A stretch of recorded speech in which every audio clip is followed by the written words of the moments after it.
IPL 2024 ఆరంభ మ్యాచ్లు అదుర్స్ అనిపించాయి.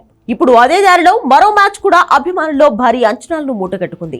మార్చి 24న Gujarat Titans versus Mumbai Indians మధ్య ఉత్కంఠ పోరు జరగబోతోంది. టోర్నీలో భాగంగా 5వ మ్యాచ్ గుజరాత్ ముంబై మధ్య అహ్మదాబాద్ లోని నరేంద్ర మోదీ స్టేడియంలో జరగనుంది. ముంబై ఇండియన్స్ కు కొత్త కెప్టెన్ గా మారిన హార్దిక్ పాండ్యా తన పాత జట్టుతో వారి సొంత మైదానంలో ఆడనున్నాడు. గుజరాత్ కమాండ్ మొత్తం యువ ఆటగాడు శుభ్మన్ గిల్ చేతిలో ఉంది. IPL 2024 కి ముందు జరిగిన వేలం సమయంలో హార్దిక్ పాండ్యాకు సంబంధించి గుజరాత్ టైటన్స్ ముంబైకి మధ్య వాణిజ్య ఒప్పందం కుదిరింది.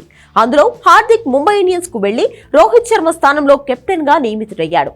ఇరు జట్లు ఇప్పటి వరకు 4 సార్లు తలపడగా అందులో ముంబై 2, గుజరాత్ 2 గెలిచాయి.